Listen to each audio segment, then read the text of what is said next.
যে বান্দা দুনিয়ার মধ্যে ভালো আমল করছে, ভালো মানুষ ছিল, সে বান্দার মৃত্যু আর যে বান্দা খারাপ ছিল তার মৃত্যু সমান হতে পারে? কখনোই হতে পারে না। এটাই আল্লাহ পাক রব্বুল আলামিন স্পষ্ট করে বলছেন, আম হাসিবাল্লাযীনা ইজতারাহুস সাইয়্যাত আন নাজআলাহুম কাল্লাযীনা আমানু ওয়া আমিলুস সালিহাত সাওয়াআন মাহইয়াহুম ওয়া মামাতুহুম সাআ মা ইয়াহকুমুন। আল্লাহু আকবার। আল্লাহ বলতেছিলাম হাসিবাল্লাযীনা ইজতারাহুস সাইয়্যাত, দুনিয়ার মধ্যে কোন মানুষ যদি ভালো আমল করে, আন্না জাআলাহুম কাল্লাযীনা আমানু ওয়া আমিলুস সালিহাত, ঈমান আনয়ন করেছে, নেক আমল করেছে, কোন মানুষ যদি ঈমান আনয়ন করে, নেক আমল করে, ওই বান্দার মৃত্যু আর যে দুনিয়ার মধ্যে ফিতনা ফাসাদ সৃষ্টি করেছে, গুনার মধ্যে লিপ্ত হয়েছে, ওই বান্দার মৃত্যু তোমরা কি মনে করেছো দুনিয়ার মানুষদেরকে আল্লাহ পাক স্পষ্ট করে বলতেছেন সাওয়াআম মাহইয়াহুম ওয়া মামাতুহুম সাআ মা ইয়াহকুমুন। আল্লাহ বলতেছেন তোমরা কি দুনিয়ার মানুষের বিষয়টা মনে করেছো উভয়ের মৃত্যু সমান হবে? আল্লাহ বলেন না না, সাআ মা ইয়াহকুমুন, যে ভালো মানুষ তার ভালো মৃত্যু হবে আর যে খারাপ মানুষ তার মৃত্যুটাও সেরকম ভাবেই হবে। হামদান কাসীরান তাইয়িবান মুবারাকান ফীহ। সম্মানিত হাজিরিন, শুকরিয়া আদায় করলাম কার? জোরে বলতে হবে কার? আমাদেরকে রিজিক দান করেন কে? আমাদেরকে সুস্থতার মধ্যে নিয়ামত দিয়েছেন কে? সব সময় শুকরিয়া আদায় করতে হবে একজনের, তিনি কে?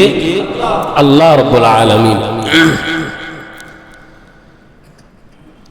আমরা আলোচনা করতেছিলাম মানুষের মৃত্যু সম্পর্কে। মানুষের মৃত্যু যে নিশ্চিত, এ বিষয় সম্পর্কে আলোচনা করছিলাম। মৃত্যু থেকে মানুষ কখনোই বাঁচতে পারবে না, কখনোই মানুষ পলায়ন করতে পারবে না। এ বিষয়টা আমরা যেমনি ভাবে বাস্তব অভিজ্ঞতার দ্বারা আমরা বলতে পারি, তেমনি ভাবে কোরআন ও হাদিসের ভাষ্য মতে স্পষ্ট হয়ে যায়, আমাদের বিশ্বাসটা আরো দৃঢ় হয়ে যায় যে মৃত্যু মানুষের নিশ্চিত। কথা বলেন ঠিক কিনা? যেমনি ভাবে আমরা বাস্তব অভিজ্ঞতা দ্বারা বলতে পারি, আমাদের মধ্যখানে এরকম মানুষও ছিল যারা গত বছর রমজান মাস ছিল, রমজান মাসের দুনিয়ার মধ্যে বেঁচে ছিল, আজকে তারা না, এরকম আছে কিনা? আছে। যদি মৃত্যু নিশ্চিত না হতো তাহলে যারা গত বছর রমজান মাসে ছিল তারা আজকেও থাকার কথা ছিল কিনা? কিন্তু মানুষের মৃত্যু নিশ্চিত, মানুষ মৃত্যুবরণ একদিন করবে। এই নিশ্চিত বিষয়টা হওয়ার কারণে গত বছর রমজান মাসে ছিল তারা আজকে নাই, যারা গত মাসের মধ্যে দুনিয়ার মধ্যে ছিল তারাও আজকে নাই। এমনও মানুষ আছে যারা সকালবেলায় দুনিয়ার মধ্যে বেঁচে ছিল, আজকে মৃত অবস্থায় আছে। এই বাস্তব অভিজ্ঞতা দ্বারা আমরা স্পষ্ট বলতে পারি যে মানুষ মৃত্যুবরণ করবে। কারণ মানুষ মৃত্যুবরণ করবে। সর্বশ্রেষ্ঠ মানুষ ছিলেন আমাদের নবী হযরত মুহাম্মদুর রাসূলুল্লাহ সাল্লাল্লাহু আলাইহি ওয়াসাল্লাম। সেই নবী কি মৃত্যু থেকে বাঁচতে পেরেছেন? আল্লাহ পাক বলেছেন ইন্নাকা মাইয়িতু ওয়া ইন্নাহুম মাইয়িতুন। হে নবী, আপনারও মৃত্যু হবে, আপনার উম্মত যারা অনুসারী যারা আছে তাদেরও মৃত্যু হবে। অন্য আয়াতে আল্লাহ পাক রব্বুল আলামিন বলেছেন ওয়া মা জাআলনা লিবাশারিন মিন ক্বাবলিকাল খুলদ। হে নবী, আমি আপনার পূর্বে কোন মানুষকে চিরঞ্জীব সৃষ্টি করি নাই। এমন কোন মানুষ নাই যে মানুষটা চিরঞ্জীব, আজীবন দুনিয়ার মধ্যে বেঁচে থাকবে, এমন কোন মানুষ নাই। আপনারও মৃত্যুবরণ করতে হবে, তাদেরও মৃত্যুবরণ করতে হবে। কোরআন ও হাদিসের ভাষ্য মতে আমাদের মাঝে এটা স্পষ্ট বিষয়, মানুষের মৃত্যুবরণ করতে হবে, মৃত্যুর স্বাদ আস্বাদন করতে হবে। এই ব্যাপারে আল্লাহ পাক রব্বুল আলামিন বলেছেন ওয়াজাআত সাকরাতুল মাউতি বিল হক যালিকা মা কুনতা মিনহু তাহিদ। আল্লাহ পাক বলেছেন যে মৃত্যুর যন্ত্রণা এটা অবশ্যই আসবে। হে মানুষ, তুমি মৃত্যুর যন্ত্রণা থেকে কোথায় পলায়ন করছো? যা সাকরাতুল মাউতি বিল হক, মৃত্যুর যন্ত্রণা অবশ্যই আসবে। তুমি মৃত্যুর যন্ত্রণা থেকে কোথায় পলায়ন করছো? এজন্য মানুষের মৃত্যু যে কোনো সময় হতে পারে। মৃত্যুর আলোচনা হওয়ার উদ্দেশ্য হচ্ছে মানুষ যখন মৃত্যুর কথা স্মরণ করবে তাহলে সেই মানুষ কোনো গুনাহ অপকর্মের মধ্যে লিপ্ত হতে পারে না। মানুষ যদি মৃত্যুর কথা স্মরণ করে, কেউ কোনো বান্দা গুনাহ করতেছে, মোবাইল হাতে নিয়ে গুনাহ করতেছে, সে দুনিয়ার মধ্যে সর্ব নিকৃষ্ট জায়গায় যদি সে গুনাহের মধ্যে লিপ্ত হয়, কেউ দেখে না, কিন্তু সে গুনাহ করতেছে, তখন যদি তার একথা স্মরণ হয়ে যায় যে আমার এই মুহূর্তে মৃত্যু হতে পারে, মৃত্যুর সময় আজরাইল আলাইহিস সালাম যদি এসে দেখে আমি মোবাইলের মাধ্যমে গুনাহ করতেছি, এজন্য মানুষ মৃত্যুর কথা তখন স্মরণ করবে। এখন মৃত্যু যারা করবে, মৃত্যুবরণ যারা করবে, তাদের উভয়ের অবস্থা এক হবে নাকি? যারা দুনিয়ার মধ্যে নেক আমল করেছে, যারা দুনিয়ার মধ্যে সৎ কাজ করেছে, তাদের অবস্থা, তাদের মৃত্যুটা কিরকম ভাবে হবে? যারা দুনিয়ার মধ্যে বদ আমল করে, তাদের মৃত্যুটা কিরকম অবস্থা হবে, সে ব্যাপারে আজকের আলোচনা হবে। দুনিয়ার মধ্যে যারা নেক আমল করে তাদের মৃত্যু, আর যারা বদ আমল করে, যারা নেককার আর যারা গুনাহগার, তাদের মৃত্যু কখনো উভয়টাই হতে পারে না, উভয় সমান হতে পারে না। এই জন্য আল্লাহ পাক রব্বুল আলামিন কোরআনের মধ্যে কয়েকবার স্পষ্ট করে বলে দিয়েছেন। আল্লাহ পাক বলেছেন, হুয়াল্লাযী খালাকাকুম সুম্মা রাযাকাকুম সুম্মা ইউমীতুকুম সুম্মা ইউহয়ীকুম হাল মিন শুরাকাইকুম মান ইয়াফআলু মিন যালিকুম মিন শাই সুবহানাহু ওয়া তাআলা আম্মা ইউশরিকুন। আল্লাহ পাক বলেছেন, হুয়াল্লাযী খালাকাকুম সুম্মা রাযাকাকুম, আল্লাহ পাক তোমাদেরকে দুনিয়ার মধ্যে সৃষ্টি করেছেন, দুনিয়ার মধ্যে আল্লাহ পাক তোমাদেরকে জীবন দান করেছেন। সুম্মা রাযাকাকুম, এরপরে আল্লাহ পাক তোমাদেরকে রিজিক দান করেছেন, তোমাদেরকে আল্লাহ পাক রিজিক দিয়েছেন। সুম্মা ইউমীতুকুম, এরপরে তোমাদেরকে আল্লাহ পাক মৃত্যু দান করবেন। সুম্মা ইউহয়ীকুম, এরপর আল্লাহ পাক তোমাদেরকে জীবিত করবেন। আল্লাহ পাক তোমাদেরকে দুনিয়ার মধ্যে সৃষ্টি করেছেন, সৃষ্টি করার পর তোমার দুনিয়ার মধ্যে বেঁচে থাকার জন্য আল্লাহ পাক রিজিক দিয়েছেন। রিজিক দেওয়ার পর তোমাদেরকে মৃত্যুবরণ করতে হবে, এরপর আল্লাহ পাক তোমাদেরকে আবার জীবিত করবেন।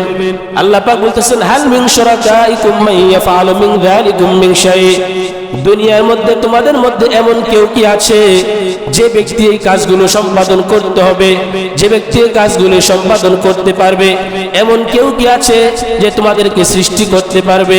আল্লাহ পাক প্রশ্ন করতেছেন, এমন কেউ কি আছে যে ব্যক্তি তোমাদেরকে রিজিক দান করতে পারবে? এমন কেউ কি আছে যে ব্যক্তি তোমাদেরকে মৃত্যু দান করতে পারবে? এমন কেউ কি আছে যে ব্যক্তি তোমাদেরকে মৃত্যু দেওয়ার পর পুনরায় আবার জীবিত করতে পারবে? আল্লাহ পাক বলতেছেন, না না, এমন দুনিয়ার মধ্যে কেউ নাই যে ব্যক্তি তোমাদেরকে মৃত্যু দিবে আবার পুনরায় জীবিত করতে পারবে।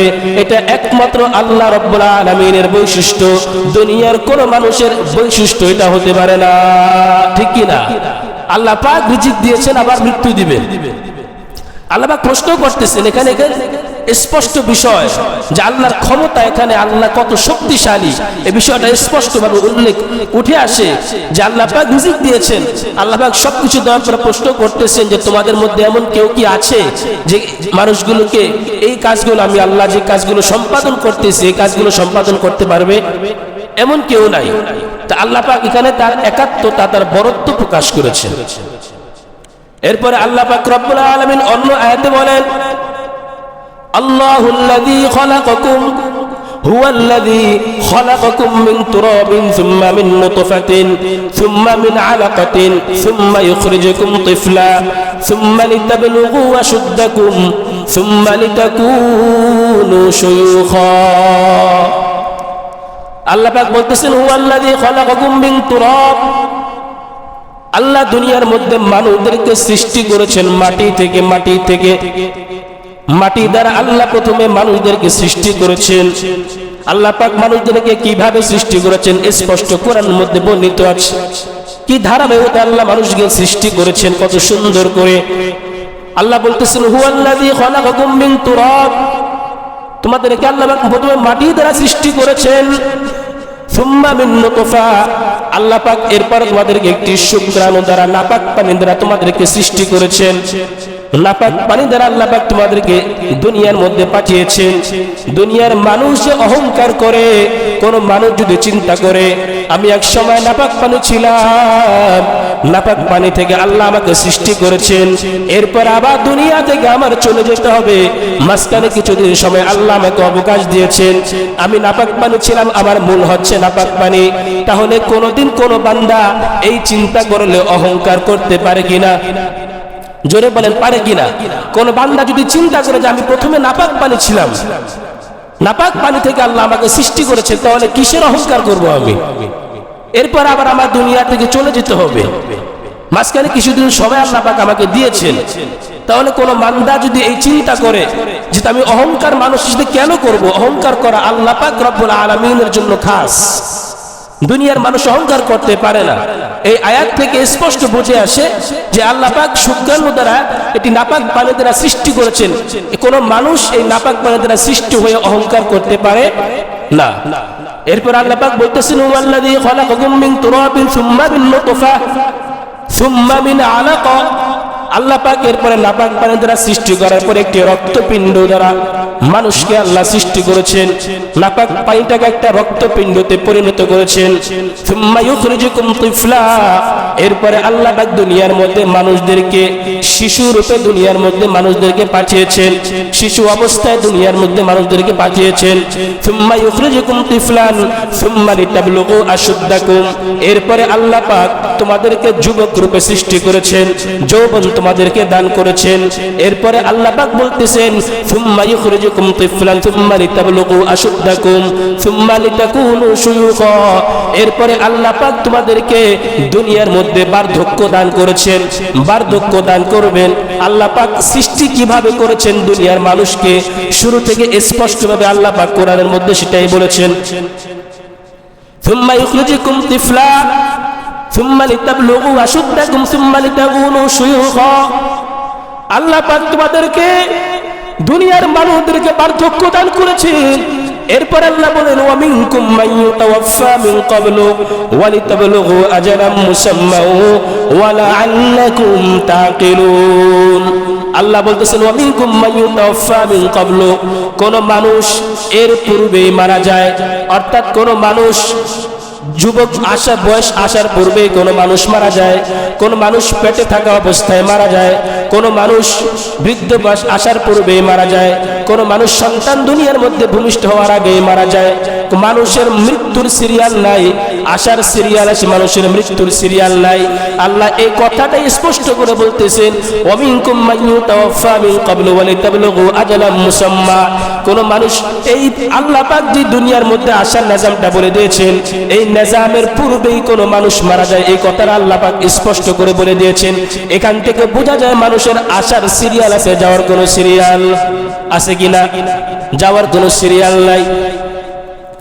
এখন ভাইরা আমার, মানুষ মৃত্যুবরণ করবে না নিশ্চিত, কিন্তু কোন বান্দা যদি দুনিয়ার মধ্যে 5 ওয়াক্ত নামাজ আদায় করে, কোন বান্দা যদি দুনিয়ার মধ্যে যাকাত আদায় করে, কোন বান্দা যদি দুনিয়ার মধ্যে হজ আদায় করে, কোন বান্দা যদি দুনিয়ার মধ্যে নেক আমল করে, ভালো আমল করে, অন্তরটাকে পবিত্র রাখে, কোন বান্দা যদি আল্লাহর সন্তুষ্ট অনুযায়ী জীবন পরিচালনা করে, ওই বান্দার মৃত্যু।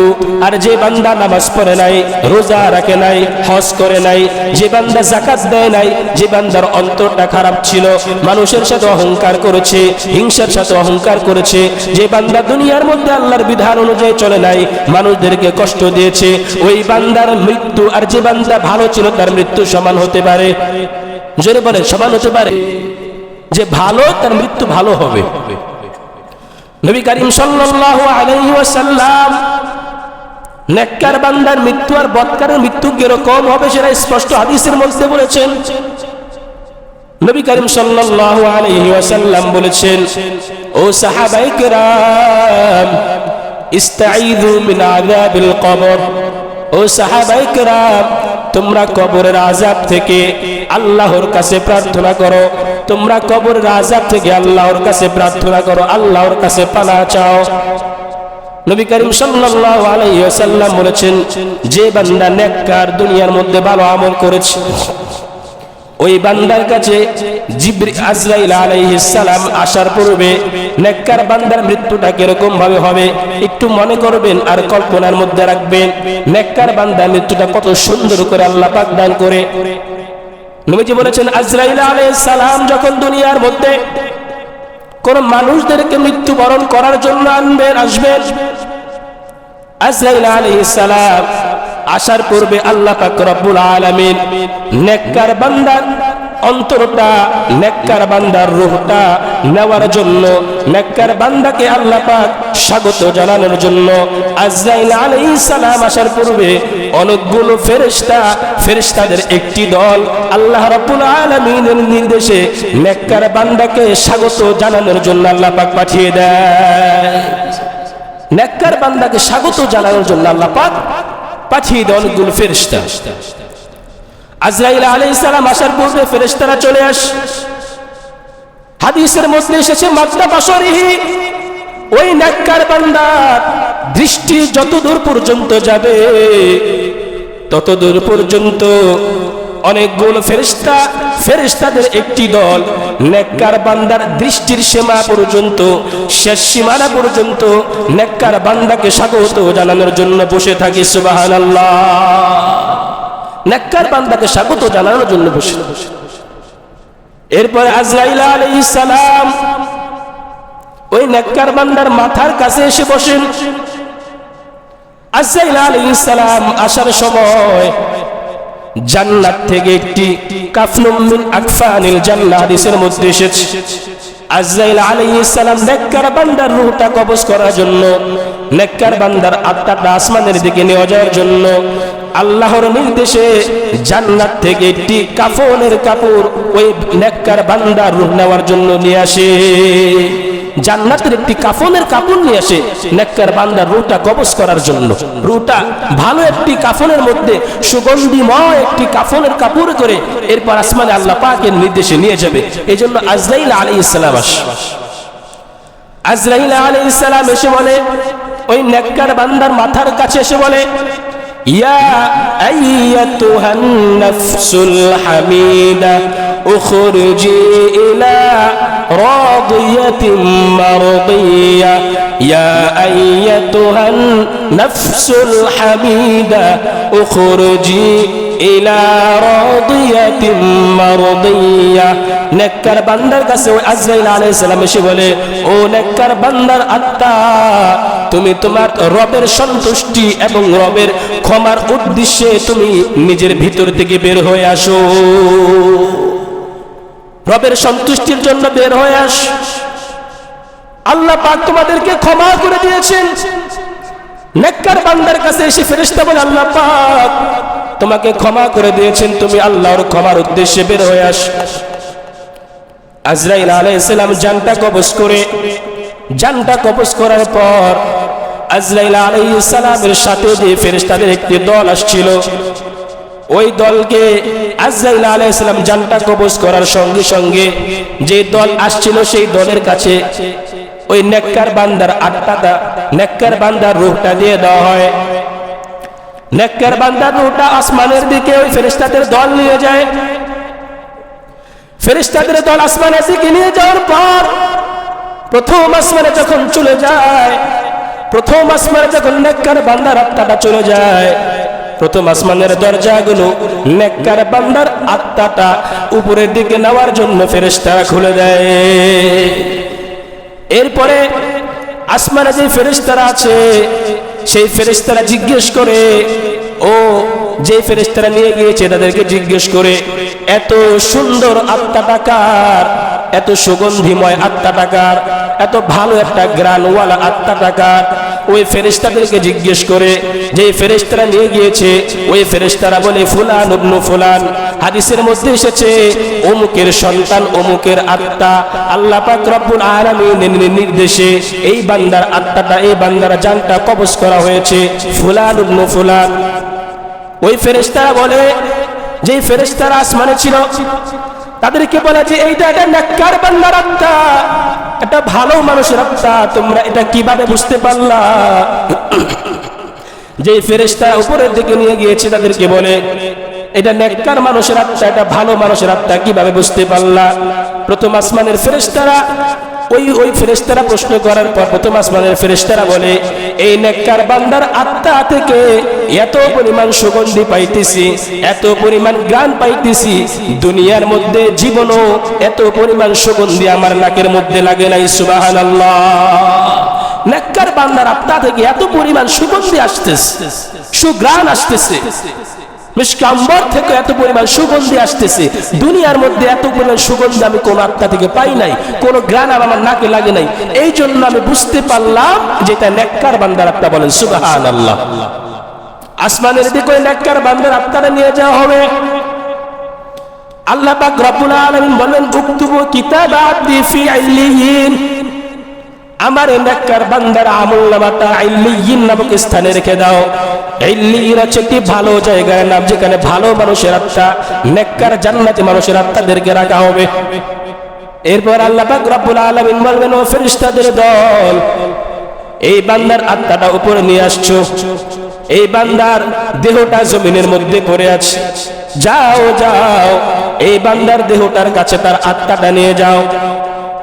যখন দেহটার কাছে আত্মাটা নিয়ে যাওয়া হবে, নিয়ে যাওয়ার পর দেহটা জমিনের মধ্যে পড়ে আছে, আত্মাটা আসমানে চলে গেছে। এই দেহটা জমিনের মধ্যে পড়ে থাকার পর দুনিয়ার মানুষ দেহটাকে নিয়ে যায়। নেককার বান্দার দেহটা কবর পর্যন্ত যাওয়ার সময় যতগুলো কদম পড়ে, প্রত্যেকটা কদমে কদমে নেককার বান্দার দেহটাকে কবর পর্যন্ত ফেরেশতারা স্বাগত জানাইতে জানাইতে নিয়ে যায়। সুবহানাল্লাহ। কবর পর্যন্ত ফেরেশতারা নিয়ে যায়। ওই নেককার বান্দার আত্মাটা আসমান থেকে আল্লাহ পাক রব্বুল আলামিনের নির্দেশে রূহটা জমিনের মধ্যে যে দেহ রয়েছে সেই দেহের মধ্যে দিয়ে দেওয়া হয়। দুনিয়ার মানুষ দাফন করে চলে আসে, দুনিয়ার মানুষ কাফন দিয়ে কবর দিয়ে চলে আসে। চলে আসার পর হাদিসের মধ্যে এসেছে ইয়াতিয়ানিহি মালাকান, আল্লাহ পাক রব্বুল আলামিনের নবী বলেছেন ওই নেককার বান্দার কবরের মধ্যে দুইজন ফেরেশতা এসে ওই নেককার বান্দাকে উঠায়, জিজ্ঞেস করে মার রব্বুকা, কবরের মধ্যে জিজ্ঞেস করে মার রব্বুকা, তোমার রবকে।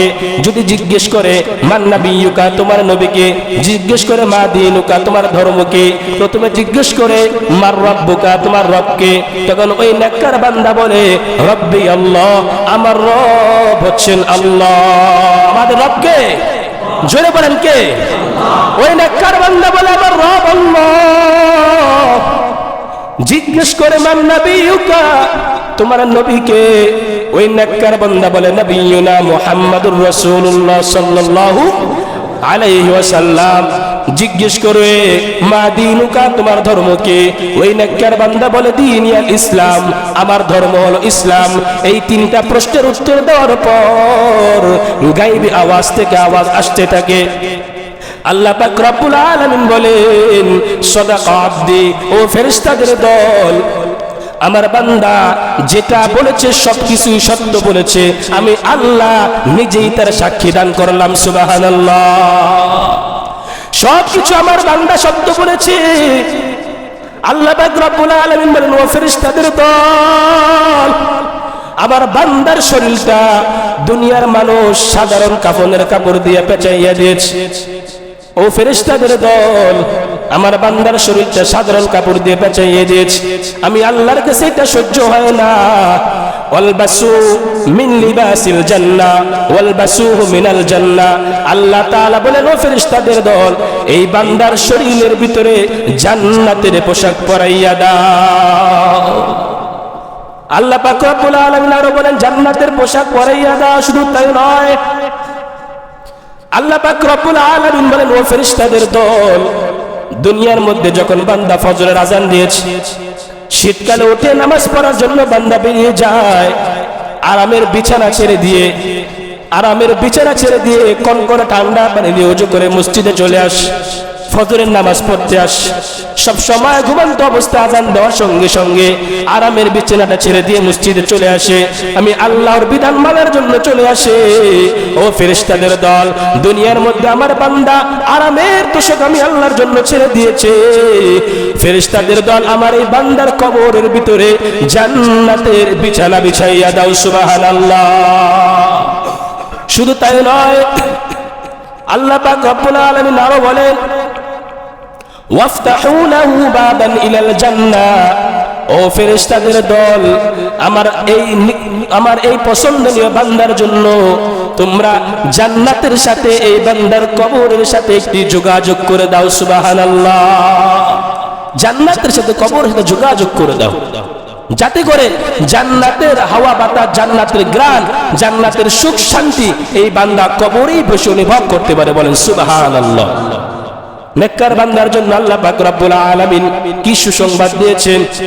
শুধু তাই নয়, আল্লাহ পাক রব্বুল আলামিনের নির্দেশে মাদ্দা বসরিহি, যতক্ষণ পর্যন্ত, যতদূর পর্যন্ত নেককার বান্দার চক্ষুটা যতদূর পর্যন্ত দেখা যায়, যতদূর পর্যন্ত তার দৃষ্টি যায়, দৃষ্টির সীমা পর্যন্ত আল্লাহ পাক রব্বুল আলামিনের নির্দেশে নেককার বান্দার কবরটাকে দৃষ্টির সীমানা পর্যন্ত প্রশস্ত করে দেওয়া হয়। সুবহানাল্লাহ। নেককার বান্দার কবরটাকে নেককার বান্দার দৃষ্টির শেষ সীমা পর্যন্ত আল্লাহ পাক প্রশস্ত করে দেন। সুবহানাল্লাহ। কত সুন্দর কথা। এরপরে প্রশস্ত করে দেওয়ার পরে সুন্দর পোশাকের একটি মানুষ নেককার বান্দার কাছে আসে, সুগন্ধিময় একটি মানুষ নেককার বান্দার কাছে আসে। নেককার বান্দার কাছে এসে বলো, নেককার বান্দা, আল্লাহ পাক দুনিয়ার মধ্যে তুমি আল্লাহর বিধান অনুযায়ী চলার কারণে, দুনিয়ার মধ্যে আল্লাহর সবকিছু পালন করার কারণে আল্লাহ পাক তোমাকে জান্নাতের সুসংবাদ দিয়েছে, তুমি জান্নাতের সুসংবাদ গ্রহণ করো। সুবহানাল্লাহ। জান্নাতের সুসংবাদ গ্রহণ করো। তখন ওই নেককার বান্দা ওই ভালো মানুষটাকে, সুগন্ধিময় মানুষটাকে জিজ্ঞেস করে, তুমি কে? তখন ওই সুগন্ধিময় মানুষ বলে, আনা আমিলুস সালিহাত, আমি হচ্ছে দুনিয়ার মধ্যে তুমি যেই নেক আমল করেছো, যে দুনিয়ার মধ্যে আল্লাহর বিধান অনুযায়ী চলেছো, দুনিয়ার মধ্যে যে কাজগুলো করেছো, আমি সেই নেক আমল, অর্থাৎ আমি দুনিয়ার মধ্যে আমাকে তুমি করেছো, আমি নেক আমল হয়ে তোমার জন্য আমি আল্লাহর জান্নাতের সুসংবাদ নিয়ে আসলাম। বলেন সুবহানাল্লাহ। ভাইরা আমার, কত সুন্দর নেককার বান্দার মৃত্যু।